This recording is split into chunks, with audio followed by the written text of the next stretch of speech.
Welcome back to the Fourth Wall Podcast. You know, the phrase streaming wars has been the hot topic of late in movie world, with Disney launching their own streaming service, offering exclusive content. We here on the Fourth Wall Podcast, of course, would never use that phrase and try to avoid cringy hyperbole as much as possible. So, Zach, how do we proceed here? I don't mind the phrase streaming wars, but Cody, if you hate it, can we think of a different way to talk about it? Subscriber scuffles? On-demand deathmatch? Content clash? Watch with Wi-Fi warfare?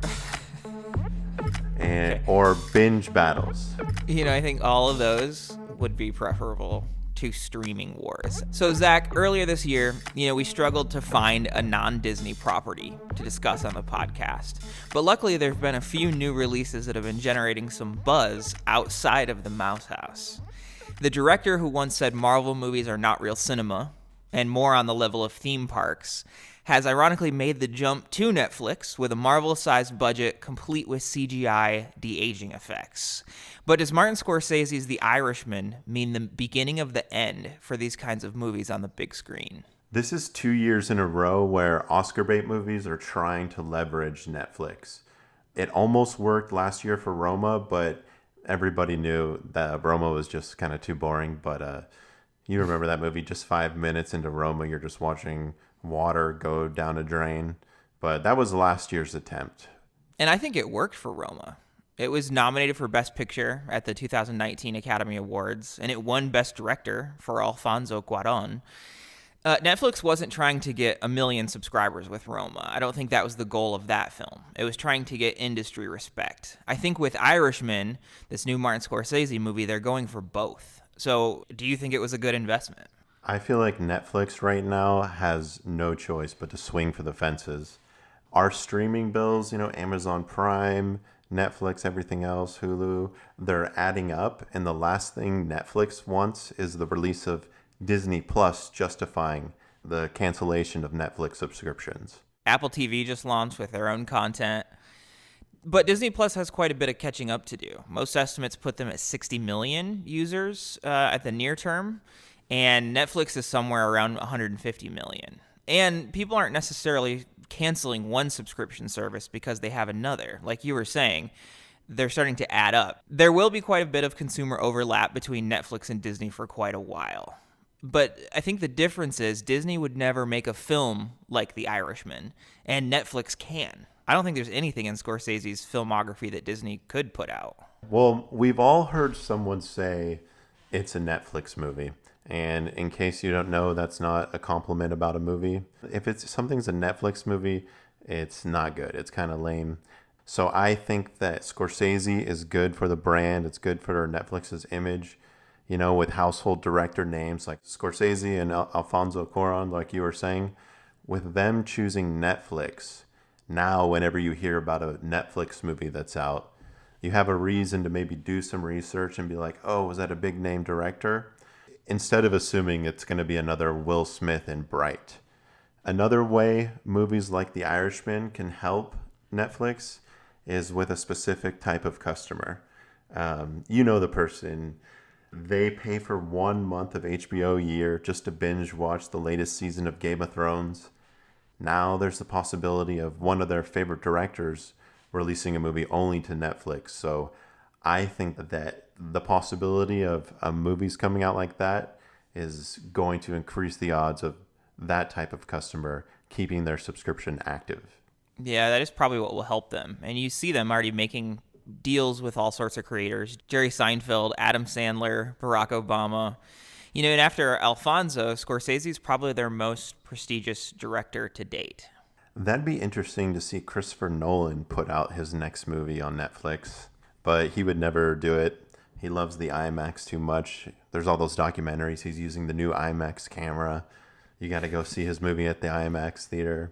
Yep. There's always Spielberg, but we know how he feels about streaming movies. Maybe some of the Judd Apatow gang will work with Netflix. I can totally see a movie like Trainwreck or The Big Sick being suitable for a streaming release. Avatar would be interesting, but James Cameron probably wants to break box office records. some more. And the 3D in the living room thing, it's not happening right now, and I don't know when that's going to become a mainstream thing. So I don't see James Cameron working with Netflix anytime in the near future. The differentiator with Netflix is they're still licensing content from other studios, which Disney will not do. It's almost like the Spotify of content streaming in that way, because it kind of brings together the content libraries of several studios into one, and Disney Plus can't really do that. I like the Spotify comparison, but it's not perfect, obviously, because it's expected that all music will be accessible on all the music streaming platforms. And Spotify isn't producing the content itself like Netflix does a lot of the time. But as far as streaming platforms competing against subdivisions of tech and entertainment colossuses, it's a perfect analogy. But for The Irishman to really help Netflix out, it's got to be good. So is it any good? And just a warning, we're not going to get into any spoilers. In fact, we're not going to talk about any events in the movie at all. So Zach, just general thoughts. How did you feel about the movie? I wanted to hate this movie, but it was pretty solid. Robert De Niro in The Irishman, he really carries the movie, and he's an awesome character. Like, probably nominations for Best Actor. He was great. But Cody, as you know, in this world, nothing can be said to be certain except for death, taxes, and Martin Scorsese movies having long run times. Wow. The Irishman is 93 hours long. Actually, it's 3 hours and 29 minutes long, so it's a lot to watch. But I honestly made it into 2 hours and 45 minutes before I checked the time, so that was impressive in my eyes. And I was happy with most of it. Most of it was entertaining. Yeah, I wasn't like thinking about how long the movie was. And the movie totally takes its time, and they don't rush it at all, and I can respect that. It definitely has its super slow, super dull moments, but overall, I enjoyed The Irishman. It was an instant classic. Better than Goodfellas, in my opinion, but I'm not in love with that movie the same way others are. This one, Irishman, it's more real, and I think it's more reflective of the world that we live in. And the performances are just, I mean, this is as good as it gets. This cast is incredible. The material they're able to do is amazing. You know, the only way a movie is worth spending that long, 3 hours and 29 minutes in the theater, is if you're entertained. And it definitely is that. So let's get into, I guess, what's different about this movie. They have some de-aging effects, which are very, very different from any other kind of mafia movie that's been made in the past, obviously. And I think what folks are probably wondering who haven't seen it is, do the de-aging, the CGI face effects, does it take away from the movie? And I would say, not really. I mean, it definitely was noticeable, but it's not distracting necessarily. An overly generous take could say that it looked like a memory of someone's face, which works for this movie because of the story. And I think that there will most likely be a remastered version of this in 30 years when the special effects are better, because it is such a classic film, and that's really the only thing that looks like it's from today are the effects. What about you, Zach? What did you think of the de-aging effects? I thought the de-aging effects were really cool. They kind of reminded me of watching Alfonso Cuarón's Gravity. You know how in that movie when they're in space, Sandra Bullock, George Clooney, when you're watching the movie, and if you get bored, you could just look at the Earth and try to look and guess where you are looking on the Earth. It was like a fun thing to do during Gravity's boring parts. But I felt kind of the same way with The Irishman. You know, if it got slow, you could just look at the characters' faces and kind of try to guess how much is CGI. I did worry that I was missing some of the performances, though. Like, is there some nuance on their faces that's being glossed over with this digital makeup? Yeah, I think that's exactly why it works in The Irishman, because it's a mob movie where a bunch of mobsters are always carrying firm poker faces. There's not much expression to show there. And it's cool. Someone in the Hollywood ivory tower like Scorsese would even try something like that. Could be Scorsese was willing to overlook it to make this movie, but this is the first step towards, you know, fully animated actors in movies.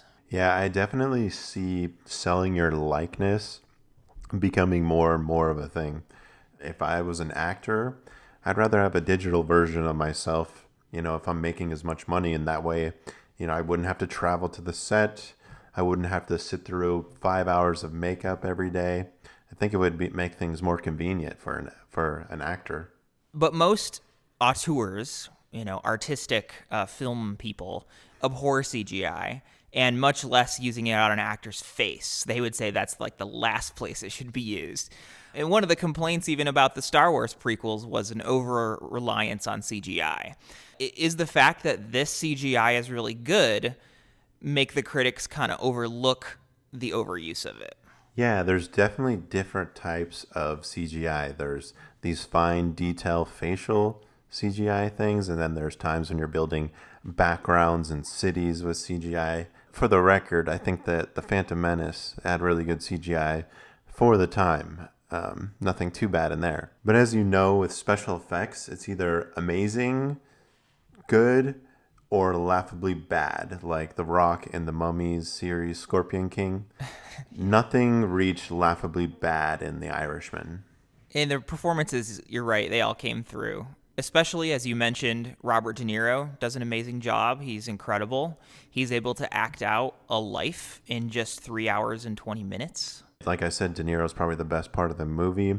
For me, when I think of De Niro and The Mob, I just expect him to be like the Meet the Parents, father. Somebody who's been through it all and just kind of just always tough. But this guy was his character was more humble. Yes, I would.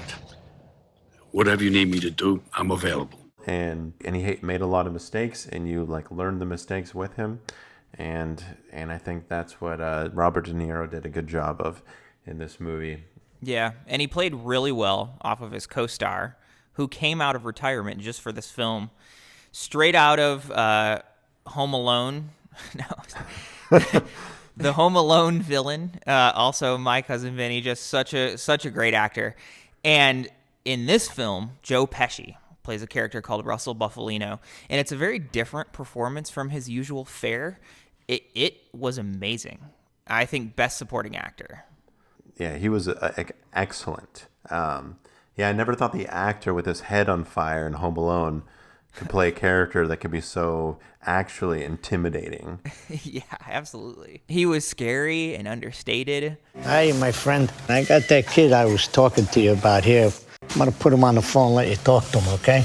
But he also had a certain humor to his performance, like the best villains do. Heath Ledger's Joker, who we bring up all the time. No question, this was the best performance of his career. Besides My Cousin Vinny. All right, Al Pacino, though, was also in it. And this is the first time Al Pacino has worked with Scorsese. And his performance, I thought, was fine. At times, it kind of seemed like he was doing a Pacino impression. You know how people go on to these late night shows and do the impression. What do you want? And there was a lot of that in this. Yeah, I agree. I think all of my fears of The Irishman feeling forced. Scorsese's like, I haven't made a mob movie in a while. That's what I was expecting, and I feel like that manifested in Al Pacino's character. Glad to meet you, too, even if it's over the phone. I heard you paint houses. It just wasn't on the level of some of the other folks in the movie. Scorsese has been trying to get this movie made for a long time. This film started development all the way back in 2007. Zach and myself, I believe, were in high school at that point. Yeah, they've been working on it for a while, and the budget was $140 million, so I think this is a big movie for Scorsese. And the special effects needed to mature a bit to pull it off. And Netflix had to come along, because I don't think a studio would take a chance with this kind of movie at this point. Studios, as we've discussed over and over again on the podcast, are looking for those big blockbusters, and this is not. It's very much like Goodfellas. I mean, it kind of feels like Scorsese is taking one last bite at the apple, sometimes. Like some of the scenes where the music is playing and they're just showing some footage of these guys living their lives. It really just felt like Goodfellas. I wouldn't go so far as to say it's derivative, because it does succeed in being different and really good still. The characters are older and wiser, and I think so is the film. Yeah, I think we have With The Irishman, we have new characters in a new situation, but it still kept that trademark Scorsese story progression. You know, there's been Oscar buzz. We've been throwing around the word Oscar a couple times talking about The Irishman. It's Oscar bait. Joe Pesci should get an Oscar. Recently, Robert Pattinson told an audience of Oscar voters his role in The Lighthouse was, quote, traumatizing. And we got a chance to see it recently. It's directed by what I think will be our boy, eventually, Robert Eggers, who is the director of The Witch.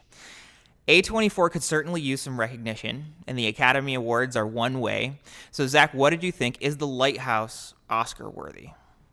The only thing I know for sure about The Lighthouse is that William Dafoe and, like you said, fourth wall favorite Robert Pattinson, they should both be nominated for Best Actor. Like, I really think that William Dafoe traveled back in time to the 19th century and lived with pirates to prepare for this role. It was great.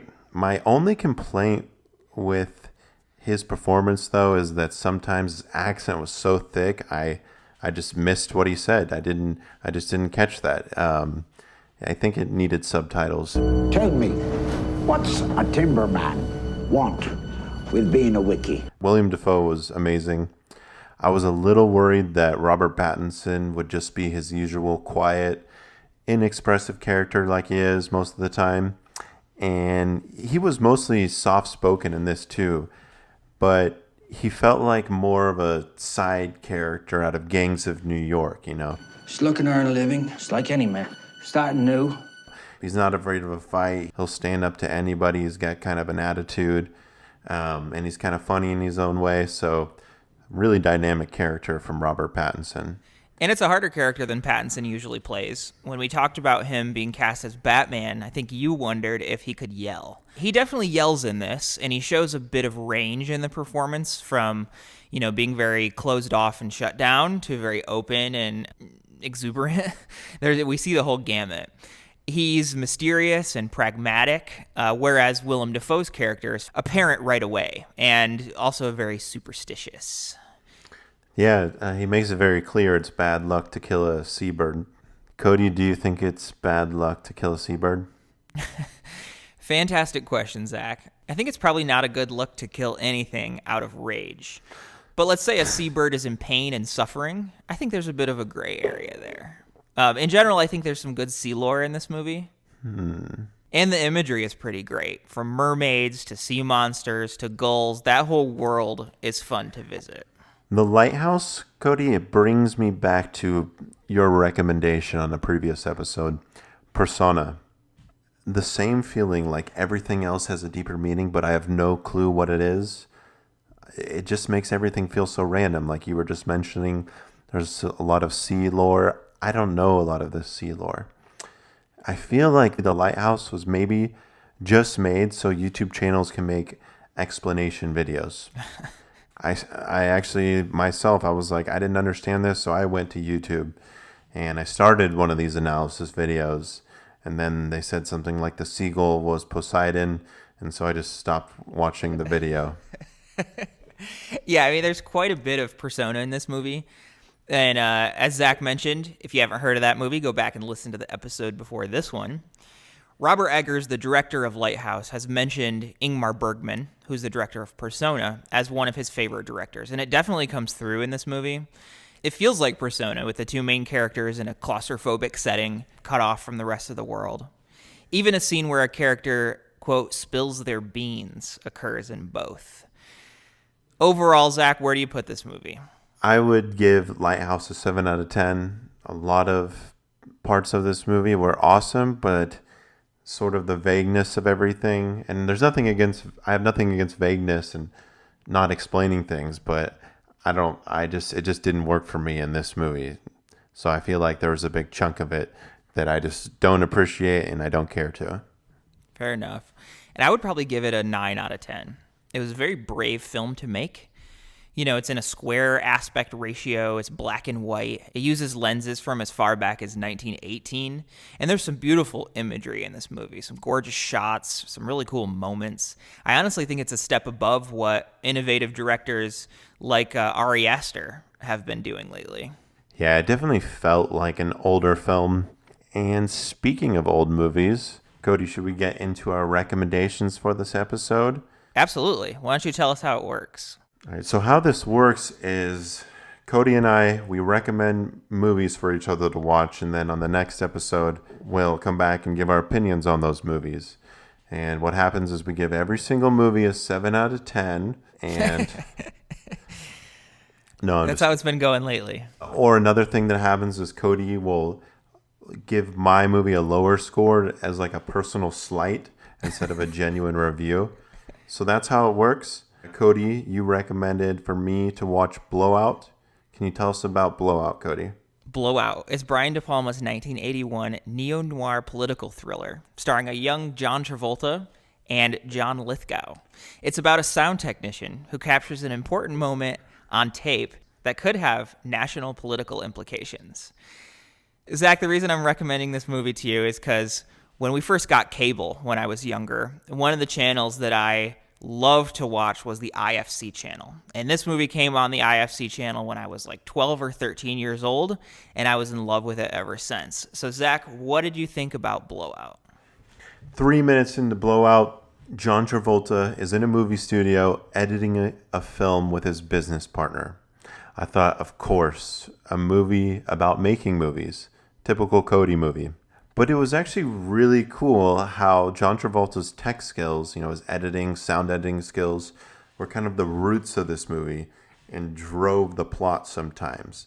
There's literally scenes where you're just watching John Travolta edit sound and there's no dialogue and you just watch it. It's interesting. It's definitely a fun story that keeps you guessing, kind of like a good mystery. You think you figured it out. Nope. Every 15 minutes, kind of your whole expectations are changing. There's awesome side characters in Blowout. You have the grimy Philadelphia setting. The news guy, John Travolta's business partner, John Lithgow from Third Rock from the Sun.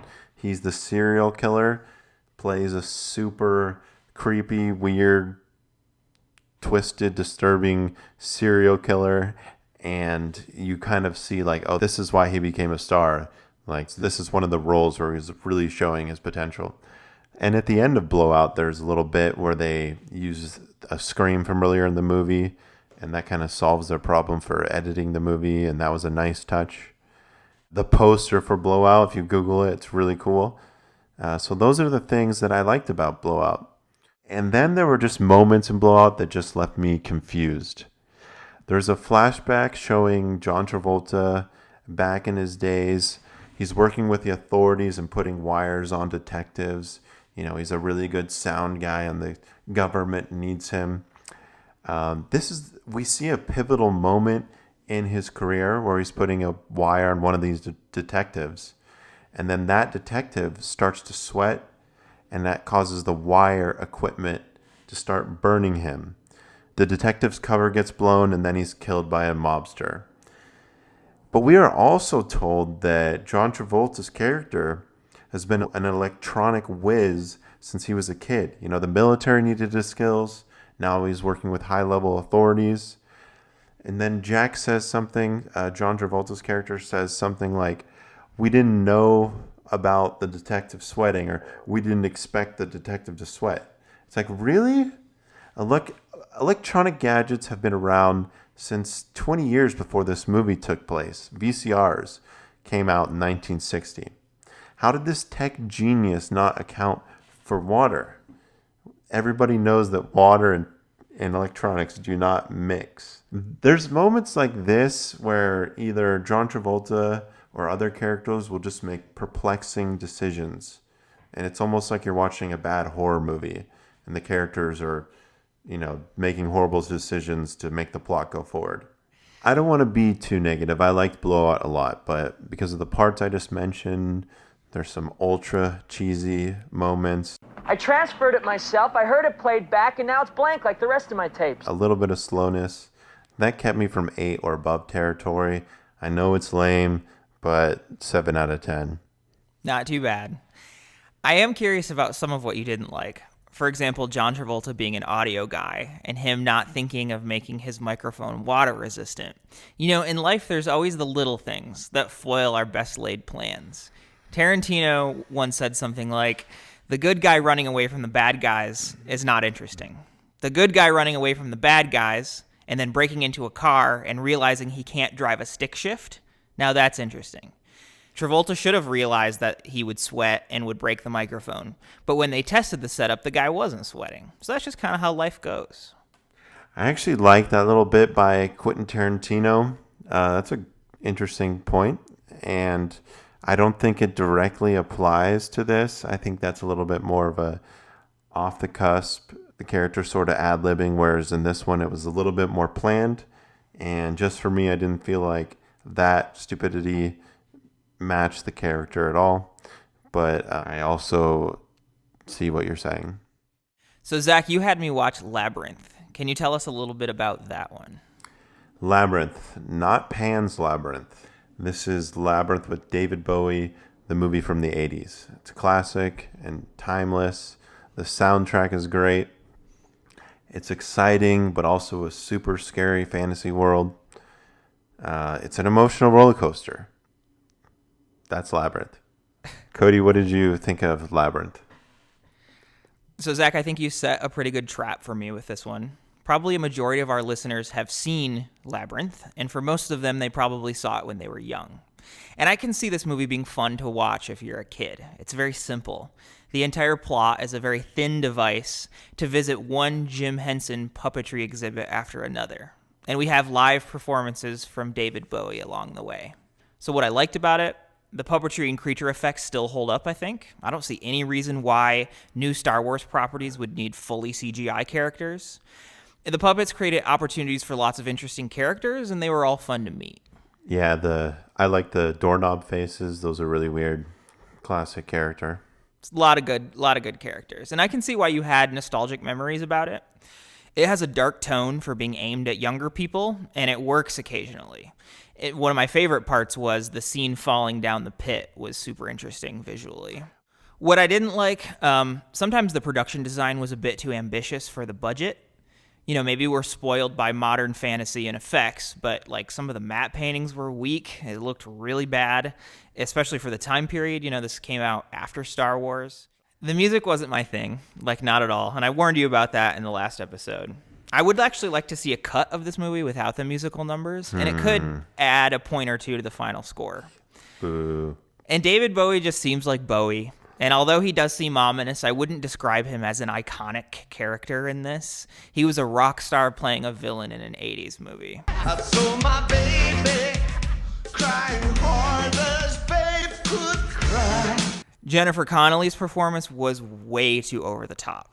I describe bad acting as when a character is constantly out of breath in an attempt to show emotion. So it's that, why did you, oh no, you took my, oh no.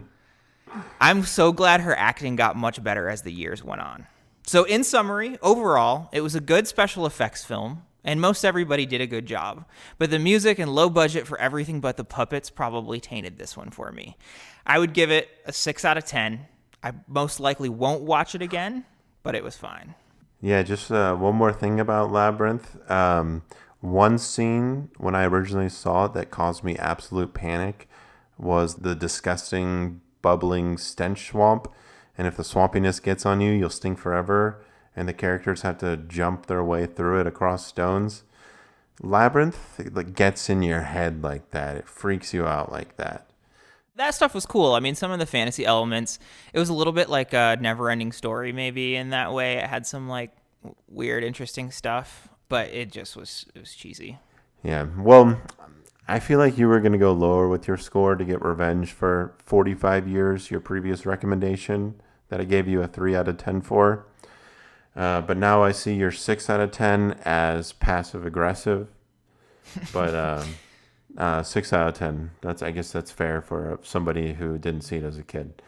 Yeah, and you can see it as passive-aggressive. You can take that 6 out of 10 however you want to.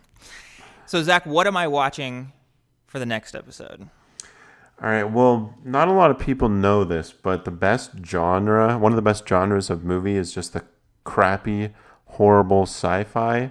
The acting's horrible.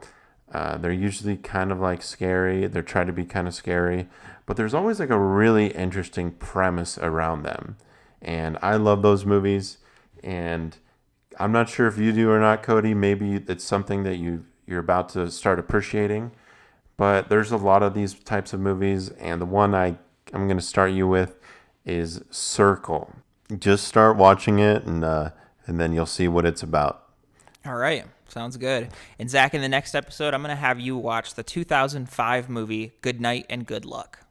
It's in black and white, it's about politics, and it's directed by George Clooney himself. I haven't seen it since probably 2006 or 2007, so it's possible that it didn't age well. But we will find out in the next episode. Yeah. All right. Well, yeah, I remember also seeing that in the paper and like seeing it got 5 stars and thinking it looked really boring, but it's always interesting when an actor goes to the director's chair. So I'm interested to see how George Clooney would make a movie. And that's all we have for this episode of The Fourth Wall. Thanks for listening. If there's a podcast platform that we're not on that you want to see our podcast on, it's more convenient for you, let us know.